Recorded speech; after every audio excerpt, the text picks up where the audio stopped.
ભગવાન મેં આપને ઓળખી લીધા છે, કારણ કે બહિર્મુખ થવાથી ભગવાનની ઓળખ ન થાય, અંતર્મુખ થવાથી. દૂરદર્શન નહીં, અંતરદર્શન. પ્રભુ મૂળ રૂપમાં મને દર્શન આપો ભગવાન. સાધુનો વેશ ધારણ કરી અને મારી ભક્તિની પરીક્ષા શા માટે કરો છો ભગવાન? સતીની પ્રાર્થના સ્તુતિથી ભગવાન મહાદેવજી મૂળ રૂપમાં પ્રગટ થાય છે અને સતીને વરદાન માગવાનું કહે છે. અને સતી માંગણી કરે છે કે ભગવાન આપ મારી સાથે વિવાહ કરો. બીજું વરદાન માગો. ત્યારે સતી બીજું વરદાન માંગ્યું છે, સુંદર શૃંગાર કરીને દેવતાઓ તમારા રૂપ અને સ્વરૂપને, તમારા શૃંગારને એકવાર જોતા રહે એવા સુંદર શૃંગાર કરીને આપ મારી સાથે વિવાહ કરો. ભગવાન શંકરજી સતીને વરદાન આપે છે. ભગવાન મહાદેવ કૈલાસ જાય છે. સતી પોતાનું તપ પૂર્ણ કરી પ્રજેશ નગરમાં આવે છે. નગરવાસીઓ સતીનું સન્માન કરે છે. અમારા રાજાના પુત્રી સતી તપ કરીને આવ્યા છે. કેટલું કઠિન તપ કર્યું છે, પૂરા નગરમાં છે જે કાર પુષ્પની વૃષ્ટિ લોકો કરે છે. સતી તપ કર્યું, સતીએ તપ કર્યું છે. ગૌરવ કરે છે, સતીનું ગૌરવ થાય છે. સતીએ એટલું મોટું તપ કર્યું. પૂરા નગરના લોકો સતીનો આદર કરે, સતીનું સન્માન કરે છે, સતી માટે ગૌરવ કરે છે. એટલું તપ, એટલું કઠિન તપ. સતી પોતાના પિતાના ગૃહે પધારે છે. સતી પોતાની માતા વીરણીને કહે છે, માં, મહાદેવજીએ મને દર્શન આપ્યા છે અને ભગવાન શંકરજીએ મને કહ્યું છે કે હું તમારી સાથે વિવાહ કરીશ. વીરણી ખૂબ પ્રસન્નતા વ્યક્ત કરે છે અને પ્રજેશ દક્ષ મહારાજને કહેવામાં આવે છે કે હે દક્ષ, આપના પુત્રી સતીની સાથે ભગવાન શંકરજી વિવાહ કરશે. દક્ષ વિશ્વકર્માજીને આમંત્રિત કરે છે. ગર્ગાચાર્ય મહારાજને બોલાવે છે. દેવગુરુ બૃહસ્પતિ દેવ આવે છે. સપ્ત ઋષિઓ નારદજી આવે છે. દક્ષ મહારાજ કહે છે, હે નારદ, હે સપ્ત ઋષિઓ, હે ગર્ગાચાર્ય મહારાજ, મારી પુત્રી સતીના વિવાહ ભગવાન શિવને સાથે કરવાના. આ વિવાહ પત્રિકા તૈયાર કરો. સપ્ત ઋષિ ગર્ગાચાર્ય મહારાજ, બૃહસ્પતિ, નારદ સૌ ભેગા મળી અને સતીની સુંદર વિવાહ પત્રિકા તૈયાર કરે છે. અને વિવાહ પત્રિકા રહીને સપ્તઋષિ ગર્ગાચાર્ય મહારાજ નારદ સાથે ભગવાન મહાદેવની પાસે જાય છે. અહીં દક્ષ મહારાજ વિશ્વકર્માજીને કહે છે, વિશ્વકર્મા, મારા પુત્રી સતીના વિવાહ છે. નગરને સુંદર શણગારો, સુંદર મંડપ બનાવો, સુંદર દ્વાર ઉભા કરો, નગરની સજાવટ કરો. મારા પુત્રી સતીના વિવાહ છે. વિશ્વકર્માજીને આજ્ઞા મળે છે. વિશ્વકર્માજી નગરની સુંદર સજાવટ કરવા લાગ્યા છે. નગરની સુંદરતામાં વૃદ્ધિ કરવા લાગ્યા છે. અહીંયા સપ્તઋષિ ગર્ગાચાર્ય મહારાજ, નારદજી, બૃહસ્પતિ દેવ ભગવાન મહાદેવની પાસે પહોંચે છે અને મહાદેવને કહે છે, લો મહાદેવજી, આપના વિવાહની પત્રિકા, પ્રભુ આપના વિવાહની તૈયારી કરો. ભગવાન મહાદેવ કહે છે, મારા વિવાહની તૈયારી કોણ કરે? ન માતા, ન પિતા, ન બંધુ, ન મિત્ર, ન ગુરુ, ન શિષ્ય, કોઈ નહીં. એ સપ્તઋષિઓ ગર્ગાચાર્ય મહારાજ, નારદજી, વિશ્વના દરેક દેવતાઓને આમંત્રિત કરો, દેવગણોને આમંત્રિત કરો. સૌ સુંદર શૃંગાર કરી મારા વિવાહમાં કૈલાસ પધારે. વિશ્વના દેવતાઓને, વિશ્વની દેવીઓને, દેવગણોને, દેવ પાર્ષદોને સૌને ભગવાન શિવજીના વિવાહમાં આવવાનું નિમંત્રણ મળે છે અને સૌ ભગવાન મહાદેવના વિવાહમાં કૈલાસ પધારે છે. ઇન્દ્ર, ઇન્દ્રાણી, બ્રહ્મા, બ્રહ્માણી, વિષ્ણુ, લક્ષ્મી, વરુણ, અન્ય દેવતાઓ કુબેર સહિત કૈલાસમાં સૌ સુંદર શૃંગાર કરી અને સુંદર શણગાર કરી અને ભગવાન મહાદેવના વિવાહમાં કૈલાસ પધારે છે. ભગવાન શંકરજી એક પથ્થરની શિલા પર મહાદેવ બિરાજમાન છે. મર્ગચર્મ ધારણ કરેલું છે. વિખરાયેલી પથરાયેલી જટા છે. શિશે મંદાગ્નિ ધારી ભાલ ચંદ્ર ત્રિલોચના પંચવર્તનાત્મા દશ બાહુ ત્રિશુલ દુઃખ નાગેન્દ્ર હરાય ત્રિલોચના ભસ્માંગરા ગાય મહેશ્વરા. ભગવાન શંકરજી પથ્થરની શિલા પર બિરાજે. પ્રસન્ન મુખ મુદ્રા છે. ચારો તરફ જટા પથરાયેલી વિખરાયેલી છે. બાંસુકી કંઠ ભૂષણમ પન્નગ ભૂષણમ. ભગવાન શિવજીના અંગો પર એટલા બધા સર્પો છે.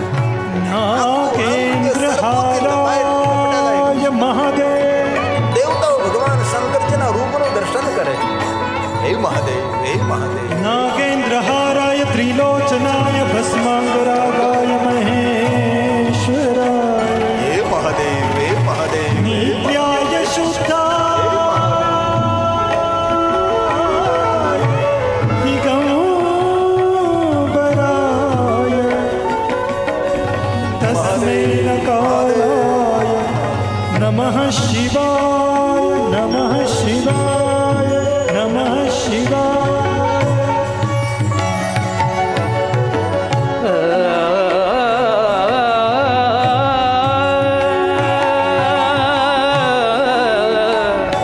ભગવાન મહાદેવના રૂપને સ્વરૂપનું વર્ણન છે. કે શિવ કેવા દેખાય? શિવ કેવા લાગે?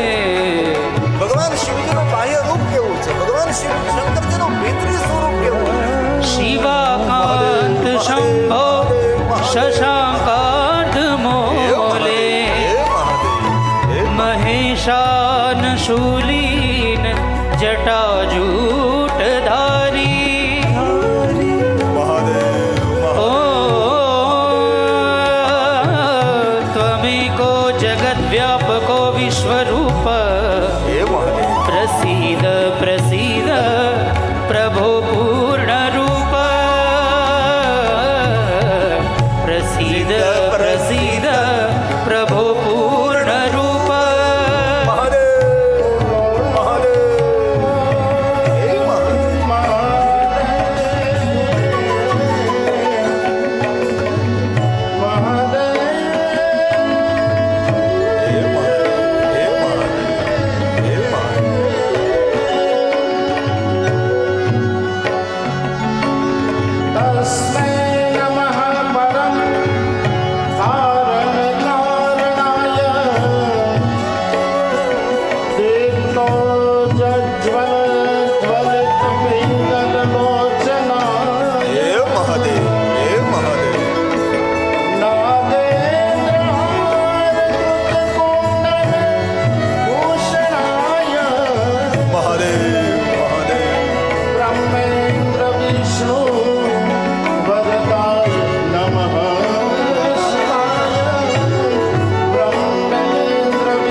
મહાદેવને કહો સુંદર શૃંગાર કરે.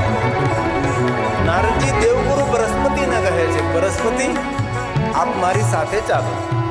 ભગવાન મહાદેવને આપણે સમજાવીએ અને ભગવાન શિવજી સુંદર શૃંગાર કરે. દેવગુરુ બૃહસ્પતિ નારદજી ભગવાન મહાદેવની પાસે જાય છે. ભગવાન શિવજીની પ્રસન્ન મુખમુદ્રા છે. ચારો તરફ જટા પથરાયેલી વિખરાયેલી છે. જટા ચૂંટધારી ભગવાન શંકર છે. અંગ પર એટલા તો સર્પો ધારણ કરેલા છે.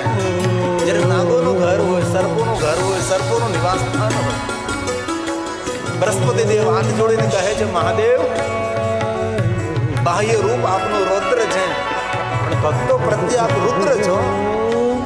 રૌદ્ર એટલે ભયાનક, રુદ્ર એટલે આ કારણ કરુણા કરનારો દેવ, એને રુદ્ર કહેવાય છે. પોતાના ભક્તોનું દુઃખ જેનું હૃદય દ્રવિત બને છે એને રુદ્ર કહેવાય છે.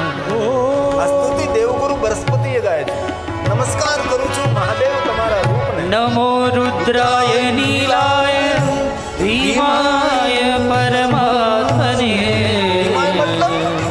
આકાશ જેવું આપણું વિશાળ રૂપ છે.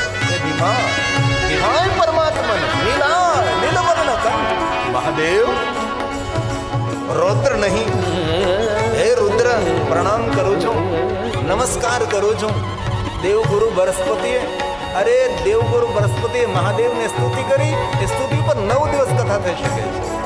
એટલું દેવગુરુની દ્રષ્ટિએ મહાદેવ કેટલા શ્રેષ્ઠ છે. નમસ્કાર કરું છું. નમો રુદ્ર. નમો રુદ્રાય નીલાય ભીમાય પરમાત્મને કપર્દિને સુરેશાય વ્યોમ કેશાય વે નમઃ વ્યોમ કેશાય વે નમઃ. કપર્દી, કપર્દી, કપર્દી. મહાદેવનું નામ છે કપર્દી. જટાચૂટ જારી તેને કપર્દી કહેવાય. કોઈ જટાનો અંત નહીં, કોઈ તાગ નહીં. જેમ ઘનઘોર જંગલમાં કોઈ 500, 600, 700 સાલ, કારણ કે વડલાની આયુષ્ય 1000 વર્ષની. 500 સાલ કોઈ જૂનો વડલો હોય, ચારે બાજુ વડવાઈઓ ફેલાયેલી હોય, એવી રીતે મારા મહાદેવની જટા ફેલાયેલી. જંગલની અંદર વડલો હોય, વડવાઈઓમાં સર્પો રહેતા હોય, તેને મહાદેવની જટામાં સર્પો વીંટાયેલા હોય. વ્યોમ કેશા, વ્યોમનો અર્થ આકાશ, પૂરા આકાશમાં ફેલાયેલી મહાદેવની જટા. હે શંકર ભગવાન, હે મહાદેવ. કપર્દિને સુરેશા, દેવતાઓનો ઈશ્વર. વ્યોમ કેશાય નમઃ. હે મહાદેવ, પ્રણામ કરું છું. તમારી પાસે ધજા છે, ધજામાં વૃષભનું ચિત્ર છે. સૌને ધર્મનું માર્ગદર્શન આપનારી ધજા છે. તે તમારી ધજાની છત્ર છાયામાં રહે, સોમય શાંતિ આપનારા છો. તેથી અમે તમને સોમનાથ કહીએ છીએ. દિગંબર રહેનારા છો. ભરગાય તપ સાધન અનુષ્ઠાનથી આપના જીવનને તમે શણગાર્યું છે. ઉમાપતિ મહાદેવજી, હું પ્રણામ કરું છું આપને. બૃહસ્પતિ બોલે છે. વૃષભધ્વજાય સોમાય સોમનાથાય શંભવે વિભુ પ્રભુ સ્વયંભુ શંભો દિગંબરાય ભર્ગાય ઉમાકાંતાય વૈ નમઃ ઉમાકાંતાય વૈ નમઃ. હે મહાદેવ, ઉમાપતિ મહાદેવ, પ્રણામ કરું છું. બૃહસ્પતિ કહે છે, તમારો જે વૈભવ છે એ સોના ચાંદી હીરા મોતી નહીં નહીં. ભગવાન, તમારી ભવ્યતા, તમારી દિવ્યતા, તમારું તપ છે. ભગવાન, તપથી તમે સુંદર સજાજે. ભગવાન શિવ, આ તમારી ભવ્યતા છે, આ તમારી દિવ્યતા છે. અને આપણે સૌ જાણીએ છીએ ભગવાન શિવજીની ભવ્યતા સોના ચાંદી હીરા મોતી નથી, કોઈ મુકુટ નથી, કોઈ શ્વેતાંબર પિતાંબર નથી. ભગવાન મહાદેવની ભવ્યતા એમનું તપ છે. તેથી બૃહસ્પતિ કહે છે, તપોમયાય ભવ્યાય શિવ શ્રેષ્ઠાય વૈષ્ણવે હે મહાદેવ, વ્યાલ પ્રિયાય વ્યાલાય વ્યાલાનાં પતયે નમઃ વ્યાલાનાં પતયે નમઃ. બૃહસ્પતિ ભગવાન શિવની સ્તુતિ કરે છે. મહાદેવ, દેવતાઓના કહેવાથી આપની પાસે હું આવ્યો છું. ભગવાન, આપના વિવાહ છે, સુંદર શૃંગાર કરો ભગવાન. મહાદેવ કહે છે, જે શૃંગાર છે આપ આપના નેત્રો દ્વારા મારા શૃંગારનું દર્શન કરી રહ્યા છે. નારદજી કહ્યું છે, પ્રભુ યાદ કરો, દક્ષપુત્રી સતીને તમે કેવું વચન આપ્યું છે. સ્વયં મહાદેવ કહે છે, નારદ, મેં સતીને વરદાન આપ્યું છે, સુંદર શૃંગાર કરીને આપની સાથે વિવાહ કરીશું. તો ભગવાન, પિતાંબર ધારણ કરો, ઉપવસ્ત્રને ધારણ કરો, સોના ચાંદી હીરા મોટી મુકુટને ધારણ કરો. ભગવાન શંકર કહે છે, નારદ, હું દેવ નથી, હું મહાદેવ છું. હું જીવ નથી, હું શિવ છું. સંગ્રહ કરીને જીવે છે એ બધા જીવો છે, નિસંગ્રહ જીવે છે એ શિવ સ્વરૂપ છે. નારદ, શ્વેતાંબર પિતાંબરને ક્યાં વાત કરો? જે મૃગચર્મ પહેરું એક મૃગચર્મ છે, બીજું મૃગચર્મ નથી, કોઈ ઉપવસ્ત્ર નથી. ભગવાન શંકર કહે છે, આપ કહેતા હું તો થોડા સર્પો અધિક ધારણ કરી શકો છો, આપ કહો તો થોડી વિભૂતિ અધિક ધારણ કરી શકો છો.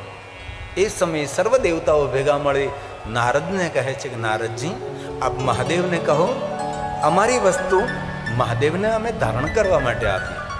નારદજી પ્રસન્ન મુખ મુદ્રાથી કહે છે, મહાદેવજી, દેવતાઓ એમ કહે છે કે એમની વસ્તુ તમને પહેરવા માટે આપે છે. ભગવાન શંકરજી પ્રસન્ન મુખ મુદ્રા સાથે નારદની સામે દ્રષ્ટિ કરે છે. નારદજી સમજી ગયા છે કે ભગવાન મહાદેવ શું કહેવા માગે છે. ભગવાન શંકરજી મનોમન કહે છે કે નારદ, દેવતાઓ એવું બોલ્યા છે કે એમની વસ્તુ મને પહેરવા માટે આપે. હવે નારદ એ સમજાતું નથી કે આ વસ્તુ બધી એમને ક્યારથી બને ગઈ. જે કાંઈ દેવતાઓ પાસે છે એ મારી પાસેથી ભીખ માગીને લોક લઈ ભવત ભરૂ પ્રણયતા. પણ ભગવાન શંકરજી મૌન રહ્યા છે અને ડાયો માણસ વધારે મૌન રહે છે. ડાયો માણસ સમજી વિચારીને બોલે છે. દ્રષ્ટિ માત્રથી વાત સમજનારો ને સમજાવનારો એને સદગુણી માણસ કહેવાય છે. ભગવાન શિવ જેવા કોણ શ્રેષ્ઠ હોઈ શકે છે? ભગવાન મહાદેવ કહે છે, નારદ, દેવતાઓને કહો મને શૃંગાર કરે. વિષ્ણુ ભગવાન મહાદેવને પિતાંબર પહેનાવે છે. જ્યારે વિષ્ણુની આંખોમાંથી આંસુ પડે છે, નારદજી પૂછ્યું કે વિષ્ણુ આપની આંખોમાંથી શા માટે આંસુ? ત્યારે વિષ્ણુ ભગવાન નારદને કહે છે, નારદ, જેમની ભ્રુકુટી માત્રથી જગતનું સર્જન થાય છે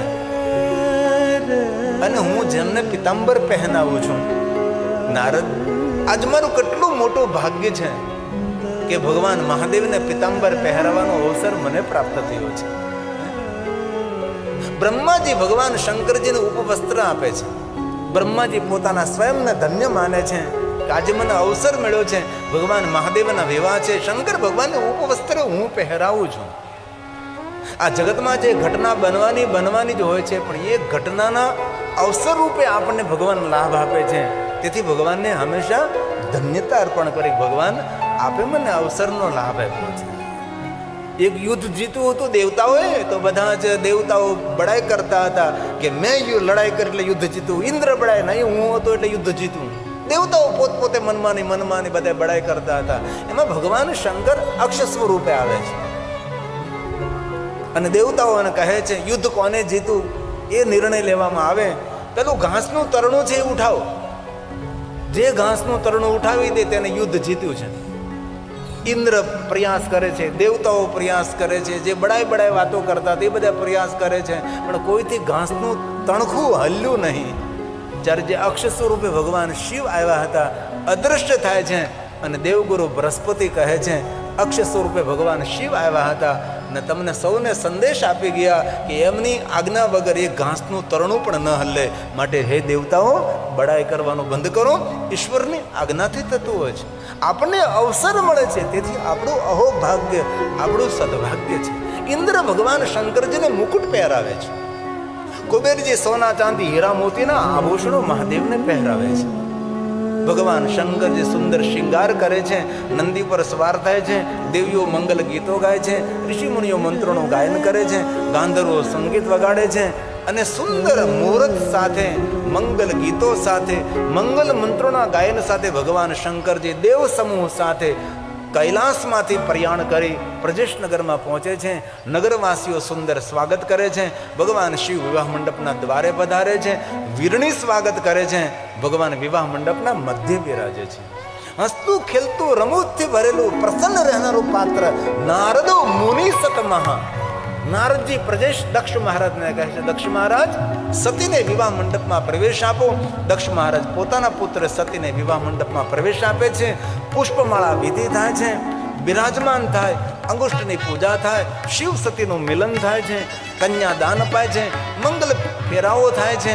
અંતે દક્ષ મહારાજ પોતાના પુત્ર સતીને ભગવાન શિવની સાથે વિદાય કરે છે. શિવ અને સતી કૈલાસ પધારે છે. ભગવાન વિષ્ણુજી અને લક્ષ્મીજી શિવ અને સતીનું સ્વાગત કરે છે. પ્રભુ કૈલાસમાં પધારે છે. દેવતાઓએ પરિક્રમા કરી છે મને પરિક્રમા કરીને મુહુર પ્રશંસા કરી છે. વિવાહમાં ખૂબ આનંદ આવ્યો છે.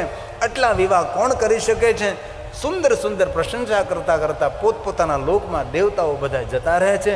શિવ અને સતીએ સુંદર વિચરણ કર્યું છે. વિચરણને વિહાર કરતા કુંભજ ઋષિના દ્વારે આવે છે. કુંભજ ઋષિ શિવ અને સતીનું સ્વાગત કરે છે. ભગવાન પધારે છે આશ્રમમાં. ભગવાન શિવ કહે છે, કુંભજ, મને સુંદર ભગવાનની કથા સંભળાવો. કુંભજ ઋષિ ભગવાન શિવજીને કથા સંભળાવે છે અને ભગવાન શિવજી કથા સાંભળે છે રામ કથા મુનિ બર્જ બખાની સુની મહેશ પરમ સુખ માને. કુંભજ ઋષિએ કથા કહી છે, કથાને પૂર્ણ થઈ અને મહાદેવે કહ્યું, ઋષિ કાંઈ મારી પાસેથી વરદાન માગો. ઋષિ પૂછી, અરે ભગતિ સહાય, ભગવાન મને ભક્તિ આપો. મને ધન સંપત્તિ વૈભવ નથી જોતો, એ તો ભ્રમિત કરી દે છે. મને ભગવાન આપની ભક્તિ મળે. કહત સુનત રઘુપતિ ગુણ ગાથા, કછુ દિન તહાં રહે ગિરિનાથા. શિવ અને સતી થોડા દિવસો માટે ત્યાં રોકાણ કર્યું છે. અંતે મુનિસન વિદા માગી ત્રિપુરારી. કુંભજ ઋષિ શિવ અને સતીને વિદાય કરી છે. શિવ અને સતી સુંદર વિચરણ કરે છે. ત્રેતા યુગ ચાલી રહ્યો છે. ભગવાન રામ અને લક્ષ્મણજી આવી રહ્યા છે. ભગવાન રામને જોઈને મહાદેવ જય જયકાર કરવા લાગે છે.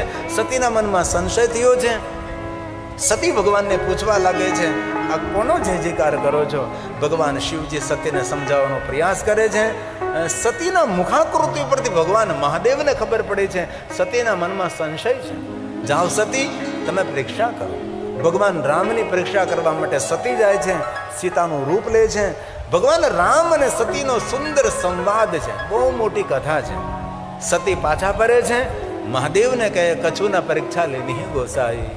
સતી જુઠ્ઠું બોલે છે, મેં કોઈ પરીક્ષા લીધી જ નથી. સતીનું જુઠ્ઠું બોલવાના કારણે ભગવાન શંકરજી સતીનો ત્યાગ કરે છે. દેવતાઓ જય જયકાર કરે છે, ભક્તિ કરે. પાતાળ મેં પ્રગટ ભય આકાશ. સતી પૂછવા લાગે કે મહાદેવ, દેવતાઓ જય જયકાર શા માટે કરે છે? દેવતાઓનો સ્વભાવ છે, જય જયકાર કરતા રહે છે. ભગવાન શિવજીએ સતીને કહ્યું નથી કે મેં તમારો ત્યાગ કર્યો છે. અને મોટા માણસો હંમેશા બોલવામાં સાવધાની રાખે છે. એક પણ શબ્દ જો સરી ગયો તો પૂરું બધું જ કાર્યક્રમ બગડી જવું. શિવજી મૌન રહ્યા છે. સતી વારંવાર પ્રશ્નો કરે છે. જ્યારે ભગવાન શિવ કહે છે કે સતી, કૈલાસમાં જેને વાર્તાલાપ કરશો આપણે, ચલો આપણે કૈલાસ જઈએ. ભગવાન શિવ અને સતી કૈલાસ પહોંચે. સતી પ્રશ્નો કરે એ પહેલા તો ભગવાન મહાદેવજી ધ્યાનસ્થ બને છે. 87,000 વર્ષ સુધી ભગવાન શિવજી સમાધિ લગાવે છે. સતી મનોમન શિવની સામે બિરાજમાન થાય અને ક્ષમા માગે છે, ભગવાન મને ક્ષમા કરો, મારાથી કોઈ ભૂલ તો થઈ જ છે. પોતાની ભૂલને સ્વીકારવી એ મોટી બુદ્ધિમત્તા છે. ભગવાન શિવ કહે છે, સતી, હું તમને સુંદર કથા કહું. લગે કહન હરિ કથા રસાલા. એ સમયે આકાશમાંથી દેવતાઓ જતા જોવે છે. સતીએ કહ્યું કે ભગવાન, દેવતાઓ ક્યાં જાય છે? ભગવાન શંકરજીએ કહ્યું, સતી, કોણ ક્યાં જાય ને કોણ ક્યાંથી આવે, એમાં તો જીવન અધૂરું રહી જાય. તેથી આપ કથાનું શ્રવણ કરો. આપ આપણે સંભાળો, કોણ ક્યાં જાય, આપણે શું છે, કથાનું ધ્યાન આપો. નહીં મને કહો. જ્યારે શંકર ભગવાન કહે છે, સતી, તમે સાંભળશો તો તમને ઘણું દુઃખ થશે. નહીં પ્રભુ, મને કહો. જ્યારે મહાદેવજી કહે છે, આપના પિતાને ત્યાં મોટો યજ્ઞ છે. યજ્ઞમાં સૌને નિમંત્રણ આમંત્રણ, આપણને નિમંત્રણ નથી, આપણે નથી જવાનું. કારણ કયું? ભગવાન શંકરજી તેનું કારણ સતીને સમજાવે છે. તો પણ સતી કહે છે, મારે જવું છે. ભગવાન શંકરજીએ ના કહી તો પણ સતી જવા માટે તૈયાર થયા છે. અગણિત ગણોને સતીની રક્ષા માટે સાથે મોકલ્યા છે. સતી પ્રજેશનગરમાં પહોંચે છે. નગરવાસીઓ સતીનું અપમાન કરે છે. જે નગરના લોકો સતીનો જય જયકાર કરતા હતા, જે નગરના લોકો સતીની પર પુષ્પની વૃષ્ટિ કરતા હતા, સતીનું ગૌરવ કરતા હતા, એ જ નગરના લોકો છે. બીજા કોઈ નગરના માણસો નથી. એ જ આજ સતીની નિંદા કરે છે. સતીના માટે નહીં બોલવા જેવા શબ્દો બોલવા લાગે છે. સતીનો પગ ભારે થાય છે. તેથી દુનિયાની જય જયકાર સાંભળી આપણે સાવધાન થવાની જરૂર છે. જે માણસો તમને ફૂલના હાર પહેરાવતા હોય, એ જ માણસો તમને હાર અપાવવા માટે સામે પણ ઊભા હોય છે. સતીના જીવનમાં કપરા દિવસો છે. જે સતીનું સન્માન કરતા હતા, એ સતીના માટે નિંદા કરવા વાળા માણસો છે. સતીનો પગ ભારે થયો છે. પિતાના આંગણે ગઈ છે. મહેમાનો બધા નહીં બોલવાના શબ્દો બોલવા લાગ્યા છે. સતી સાંભળી શકતી નથી. અને બાપના આંગણે દીકરીનું અપમાન થાય, એનાથી મોટું દુઃખ તો દીકરી માટે કયું હોઈ શકે છે? પણ મહેમાનની વચ્ચે બેઠેલી માતા વીરણી સતીને જોઈને સામે ચાલીને દોટ મૂકીને આવી છે અને પોતાની પુત્રી સતીને ગળે વળગાડે છે અને કહે છે કે બેટા, પુત્રી સતી, તારા પિતાએ આટલો મોટો યજ્ઞ કર્યો છે પણ તને નિમંત્રણ નથી આપ્યું. પણ મને ભરોસો હતો કે બેટા તું તો આવીશ જ. માં ને દીકરી બહુ હિત અને પ્રેમથી ભેટીને મળે છે. માતા વીરણી કહે છે, બેટા સતી, યજ્ઞ નારીના દર્શન કર, અને યજ્ઞનાળના દર્શન કરીને પાછી જલ્દી આવતો. આપણે મા દીકરી બેઠા બેઠા સુખ દુઃખની વાતો કરીએ, પણ માતા વીરણીને ખબર નથી કે સતીની આ છેલ્લી મુલાકાત છે. આ માનવ જીવન માટે મોટો સંદેશ છે. જીવન માર્ગમાં જે મળે તેની સાથે સારો વ્યવહાર કરીએ, પ્રેમાળ ભરેલો વ્યવહાર કરીએ. બાકી જે માણસ મળ્યો છે ફરીવાર મળવાનો નહીં મળવો એ પ્રકૃતિ નિયતિ જાણતી હોય છે. સતી યજ્ઞશાળામાં જાય છે, શિવનું કોઈ સ્થાન નહીં, પિતાને કહેવા લાગે છે અને પિતાજી પોતાના પુત્રીનું અનાદર ને અપમાન કરે છે. એ સમયે સતીએ દક્ષને વરદાન આપ્યું હતું કે જ્યારે તમે સૌનો અનાદર કરશો ત્યારે એ સમયે મારી લીલાને હું પૂર્ણ કરીશ. સતીને યાદ આવ્યું છે. સતી ચંદ્રમૌલી બૃહસ્પતિનું ધ્યાન ધરવા લાગે છે અને મહાદેવનું ધ્યાન ધરતા યોગા યજ્ઞને પ્રગટ કરી અને પોતાના શરીરને શાંત કરે છે. સતી મરત હરિસર બનો માગા જન્મ જન્મ શિવપદ અનુરાગા. જન્મો જન્મ સુધી મને શિવ મળે એવો ભાવ પ્રગટ કરી સતી પોતાના દેહને શાંત કરે છે. ભગવાન શિવજીને કૈલાસમાં ખબર પડે છે. જટા પછાડી નથી, ખોટી વાત. જટામાંથી લટને ખોલે છે ને લટમાંથી વીરભદ્ર અને કાલીને પ્રગટ કરે છે. અને મહાદેવજી વીરભદ્રને આજ્ઞા કરે, જાઓ દક્ષના અભિમાનને મિથ્યા કરો, મૃત્યુદંડ કરો, એવું મહાદેવે નહીં કહ્યું હતું. જો મહાદેવ એમ કહે કે મૃત્યુદંડ કરો તો દક્ષને જીવિત ન કરી શકે, પણ તેને અભિમાન મિથ્યા કરો એવું શિવજીએ કહ્યું હતું. અને વીરભદ્રને દક્ષ મહારાજનું યુદ્ધ થાય. ભૃગુ ઋષિ જે દક્ષના ગુરુ છે યુદ્ધ રોકવાનો ઘણો પ્રયાસ કરે છે, પણ યુદ્ધ રોકાણું નહીં. અંતે યુદ્ધના પરિણામ સ્વરૂપે દક્ષનું ધરતી મસ્તક અલગ બને, યજ્ઞકુંડની અંદર બળીને ભસ્મ થાય છે. અને ભૃગુ ઋષિ જોવે છે એક તરફ દક્ષ મહારાજનું ધડ, એક તરફ સતીનું શબ, એક તરફ મહેમાનોની નાચભાગ, એક તરફ વીરભદ્રનો ક્રોધ. ભૃગુ ઋષિ શિવને પ્રાર્થના કરે છે, હે મહાદેવ, એ કલ્યાણ કરનારા, આપ મારા ઈષ્ટ છો. મારા શિષ્ય દક્ષને સમજાવવાનો ઘણો પ્રયાસ કર્યો, પણ સદગુરુના નાતે મારા દક્ષે મારી વાત ન માનીને ભગવાન નહીં થવાનું થયું છે. ભગવાન મારા દક્ષપતિ, હું તમારી પાસે ક્ષમા માંગુ છું. ભૃગુ ઋષિની પ્રાર્થનાથી ભગવાન મહાદેવજી ત્યાં ઉપસ્થિત થાય છે. ભૃગુ, ભગવાન મારા દક્ષને જીવિત કરો. કઈ રીતે જીવિત કરો? ત્યારે ભૃગુ ઋષિ કહે છે, મહાદેવ, ભૃકુટી માત્રથી જગતનું જે સર્જન કરી શકે છે એ દક્ષને જીવિત કરી શકે છે. જાઓ ભૃગુ, મસ્તક લઈ આવો. ભૃગુ જાય છે, પશુનું મસ્તક લાવે છે. મહાદેવના હાથમાં સજીવન મંત્રનો પ્રયોગ થાય છે. દક્ષને ધડથી પશુના મસ્તક વડે જીવિત કરે છે. દક્ષ મહારાજ આ જોડે અને મહાદેવની સુંદર સ્તુતિ કરે છે, હે મહાદેવજી, મને ક્ષમા કરો. ભૃગુ ઋષિનું કહ્યું મેં માન્યું નહીં, મારા સદગુરુની વાત મેં સ્વીકારી નહીં. અને ભગવાન, ઠીક છે, મને પશુનું મસ્તક મળ્યું એ તો મારા સદગુરુની કૃપાથી મળ્યું છે, પણ મને એક પ્રશ્ન થાય મહાદેવજી કે જેના પર કોઈ સમર્થ સદગુરુ નહીં હોય અને મહાદેવ તમારા વિરોધમાં જે રહેતો હશે, તમારી જે નિંદા કરતો હશે, ભગવાન એમની કેટલી દુઃખદ હાલત થશે. મને ક્ષમા કરો મહાદેવજી. અને દક્ષ મહારાજ મહાદેવની એટલી સુંદર સ્તુતિ કરે છે, આટલી લાંબી ને મહાન સ્તુતિ છે કે દક્ષ મહારાજની દ્રષ્ટિએ શિવ કેટલા શ્રેષ્ઠ છે, શિવ કેટલા મહાન છે. આ દક્ષ મહારાજના શબ્દો છે જે મહાદેવના સન્મુખ પશુ મસ્તક દ્વારા મહાદેવની સ્તુતિ કરે છે. નમામિ દેવં વરદં વરેણ્યં. દરેક દુનિયાના વરદાનો આપવામાં સમર્થ એવા શિવ હું પ્રણામ કરું છું. નમામિ દેવં ચ સદા સનાતનં. સૂર્ય ન રહે, ચંદ્ર ન રહે, ગગન ન રહે, અગન ન રહે, આકાશ ન રહે, પ્રકાશ ન રહે, કોઈ સરિતા ન રહે, સાગર ન રહે, દેવ ન રહે, દાનવ માનવ ન રહે. ભગવાન આપ તો સનાતન છો. સનાતન કોને કહેવાય? જે આંખો દ્વારા જોઈએ એ કાંઈ પણ નહીં ત્યારે પણ એ સનાતન. અને અત્યારે સૃષ્ટિનું સર્જન એ પણ સનાતન, સૃષ્ટિનું વિસર્જન ત્યાર પણ સનાતન. જે નિત્ય છે, જે નિરંતર છે, નિરાકાર છે, ઓમકાર છે, નિર્વિકાર છે, સગુણ છે, નિર્ગુણ છે, સકલ છે, નિષ્કલ છે, એ નિરાકાર મોકાર મુલ્લમ તુર્યમ ગિરાગનાન ગોતિત વિષમ ગિરીશમ કરાલમ મહાકાલ કાલમ, એ ભગવાન શિવ છે. દક્ષ મહારાજે બહુ જ મોટી સ્તુતિ કરી છે. અંતે કહ્યું, મહાદેવ મને ક્ષમા કરો. હવે શંકર ભગવાન કહે છે, દક્ષ આજ મારી વાત એક મહામંત્રની જેમ યાદ રાખજો. તેથી જે તમે બોલશો એ તમારાથી પ્રારંભ થશે. હે દક્ષ મહારાજ, કોઈ શાંત સરોવર જલથી ભરેલું છે, જ્યાં પથ્થર પડે છે ને ત્યાંથી તરંગોનો પ્રારંભ થાય છે. તેથી હે દક્ષ મહારાજ, તેથી શુભ ચિંતન, શુભ વિચાર, શુભ વાણી.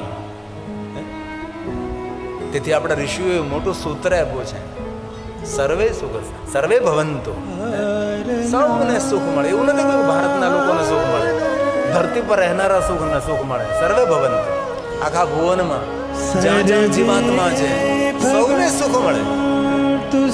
સીમિત દ્રષ્ટિ નહીં, સંકુચિત દ્રષ્ટિ નહીં, સર્વે પર્યાપ્ત માત્રામાં નહીં, અપર્યાપ્ત માત્રામાં. સર્વે સંતુ નિરા. સર્વને સુખ મળે, સૌને આરોગ્ય મળે, પણ કોને મળે? જેનો ભદ્ર ભાવ હોય, જેના વિચારોની ભદ્રતા હોય, જેની વાણીની ભદ્રતા હોય. અભદ્રતા નહીં, ભદ્રમ કર્ણે વિષ્ણુયામ, જેનો ભદ્ર ભાવ હોય. હરિ ઓમ ભદ્રમ કર્ણેભિઃ મહાદેવ. શૃણુયામ દેવા ભદ્રમ આ ઓમ નમઃ શિવાય મંત્રનો અર્થ શું થાય છે? ઓમ એટલે બ્રહ્માંડ, નમઃ નમસ્કાર. શિવ અને શિવાય, પૂરા બ્રહ્માંડનું કલ્યાણ કરો, પૂરા બ્રહ્માંડનું કલ્યાણ કરો. તો પહેલું કલ્યાણ કોનું થાય? બોલનારનું થાય છે. તેથી ભગવાન મહાદેવ કહે, દક્ષ મહારાજ, આ વાતને મહામંત્રની જેમ યાદ રાખજો. જે તમે વિચારો છો એ તમારાથી પ્રારંભ થશે, જે તમે બોલો છો એ તમારાથી પ્રારંભ થશે. તેથી શુભ ચિંતન, શુભ વિચાર, શુભ વાણી જીવનને માણસ ઉચ્ચતર પર લઈ જઈ શકે છે. અશુભ વાણી આપણું અશુભ કરનાર, અશુભ વિચાર આપણું અશુભ કરનાર છે. તેથી વિચાર ક્રાંતિ જીવનમાં મોટી ક્રાંતિ લાવી શકે છે. દક્ષ મહારાજ કહે છે, મહાદેવ લિંગ રૂપેણ સતમાં અનુગ્રહ લોકાનામ. જગત પર અનુગ્રહ કરવા માટે મહાદેવજી અહીંયા લિંગ રૂપે તમે પ્રગટ થા. ભગવાન શંકરજી દક્ષની સામે પોતાનું તેજોમય સ્વરૂપ ત્યાં સ્થિર કરે છે. લિંગ રૂપેણ સતમાં, સુંદર શિવલિંગ પ્રગટ થાય છે. શા માટે? જગત પર અનુગ્રહ કરવા માટે. અને ભગવાન મહાદેવ કહે છે, દક્ષ મહારાજ, આપની પ્રાર્થનાથી મારું તેજોમય સ્વરૂપ यहाँ પ્રગટ કર્યું છે. તેથી આ શિવલિંગનું નામ આપના નામથી પ્રસિદ્ધ થશે. તેથી હરિદ્વારની બાજુમાં કનખલ તથા દક્ષેશ્વર મહાદેવ વિરાજે છે. શિવ પર અદ્ભુત કરુણ કથા છે. સતીનું શવ લઈને ભગવાન કંભા પર કંધા પર હિમાલય પહાડોની કંદરામાં મહાદેવ યાત્રા કરતા, વિચરણ કરતા થાકે, ગોદમાં સતીનું શબ મૂકે, ક્યારેક હાથમાં, ક્યારેક કંધા પર. ભગવાન શિવની આંખોમાંથી અશ્રુ બિંદુ ટપકે છે. દક્ષિણી ગ્રંથોમાં કહ્યું છે કે ખંભા પર સતીનું શબ છે, પગ આગળ છે, માથું પાછળ છે, બેસે ત્યારે એક તરફ મસ્તક, એક તરફ પગ. હાથમાં હોય ત્યારે સતીનું શબ લઈને ભગવાન શંકરજી ઘૂમતા ફિરતા હોય. મહાદેવની આંખોમાંથી અશ્રુ બિંદુ પડે છે. જે પહાડો પર મહાદેવની આંખોમાંથી અશ્રુ બિંદુ પડ્યા છે, અશ્રુ બિંદુમાંથી વૃક્ષ પ્રગટ થયા છે. અને એ વૃક્ષને ફળ આવ્યા છે. ને ફળના બીજને આપણે રુદ્રાક્ષ કહીએ છીએ. રુદ્રની આંખોમાંથી ભગવાન શંકરજીની કરુણાનો પ્રસાદ એ રુદ્રાક્ષ છે. તેથી રુદ્રાક્ષ માનવ માત્રને રોગમાંથી મુક્ત કરે છે. રમરુદ્ર રોગ નાશાય ધન્વંતરી રુદ્ર. અંતે દેવતાઓ વિષ્ણુ ભગવાનને કહે છે, વિષ્ણુ ભગવાન ચક્રને આજ્ઞા કરે છે, સતીના અંગના ટુકડા, જ્યાં જ્યાં સતીના અંગ પડે છે ધરતી પર, શક્તિપીઠોનું પ્રાગટ્ય થાય. જ્યાં જ્યાં અંગ પડ્યું ત્યાં દીપ પ્રગટ થયો, જ્યાં જ્યાં અંગ પડ્યું ત્યાં જ્યોતિ પ્રગટ થઈ. તેથી શક્તિપીઠોનું વર્ણન છે. જેવી રીતે જ્યોતિર્લિંગો છે એવી રીતે જ્યોતિ સ્વરૂપે જગદંબા પણ પ્રગટ થઈ છે. અંતે ભગવાન મહાદેવ હિમાલય પહાડની કંદરાઓમાં ધ્યાનસ્થ બને છે. વચ્ચેના સમયમાં તારકાસુર નામનો અસુર બ્રહ્મા પાસેથી વરદાન મેળવે છે કે મારું મૃત્યુ શિવના પુત્ર દ્વારા થાય. કારણ કે તારકાસુર જાણતો હતો કે શિવજી સમાધિમાં છે. શિવજીના પત્ની સતી દેહ ત્યાગ કર્યો છે. હવે શિવજી સમાધિમાંથી જાગે નહીં અને એમના દ્વારા પુત્ર જન્મે નહીં. તેથી મૃત્યુનું કારણ માંગ્યું. નિયતિ કોઈ મૃત્યુનું કારણ શોધતી હોય છે. અને સતીએ અંત સમયે મહાદેવનું ધ્યાન કર્યું હતું. તે કારણ હિમગિરી ગુરુ જાય, જન્મે પાર્વતી તનો પાય. અનેક કારણોનું કારણ હિમાલયના આંગણે, માતા મેનાવતીના આંગણે પુત્રી તરીકે જન્મ થાય. નામ પાર્વતી છે. નારદજી પાર્વતીને આગળ ભગવાન શંકરજીનો મહિમા ગાય. પાર્વતી યુવાન થાય છે અને પાર્વતીએ નિર્ણય લીધો છે કે મારે મહાદેવ સાથે વિવાહ કરવા છે. તેથી નારદજીએ કહ્યું કે તપ કરો. એક બાજુ પાર્વતી તપ કરે, એક બાજુ શિવજી ધ્યાનસ્થ છે. વચ્ચેના સમયમાં તારકાસુર નામનો અસુર. દેવતાઓએ નિર્ણય લીધો કે હિમાલય પુત્રી પાર્વતી શંકર ભગવાન સાથે વિવાહ કરવા માટે તપ કરે છે અને શિવને પાર્વતીના વિવાહ થાય, પુત્ર જન્મે તો તારકાસુરનો અંત થાય. તો શિવજીને સમાધિમાંથી જગાડે કોણ? ઇન્દ્ર પાસે ગયા. ઇન્દ્રએ પોતાના મિત્ર કામદેવને કહ્યું. કામદેવ ગયા.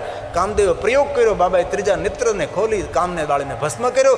કામને વરદાન આપ્યું છે, રતિને વરદાન આપ્યું છે. શિવજી ધ્યાનસ્થ થયા. અંતે દેવતાઓ નારદ પાસે જાય. નારદજી કહે છે દેવતાઓ ભગવાન શિવની સ્તુતિ કરીએ. દેવ સમૂહ સાથે નારદજી ભગવાન શિવની સ્તુતિ કરે છે. ભગવાન નેત્ર ખોલે છે અને દેવતાઓ વિનંતી કરે છે કે હિમાલય પુત્રી પાર્વતી તમારી સાથે પરણવા માટે તપ કરે છે. શિવજી સપ્ત ઋષિઓને કહે જાઓ પાર્વતીને આશીર્વાદ આપો. તેમનું તપ પૂર્ણ થયું છે. હિમાલય નગરમાં જાય, હું કૈલાસમાં જાઉં છું અને હું શિવ સ્વયં હિમાલય પુત્રી પાર્વતી સાથે વિવાહ કરીશ.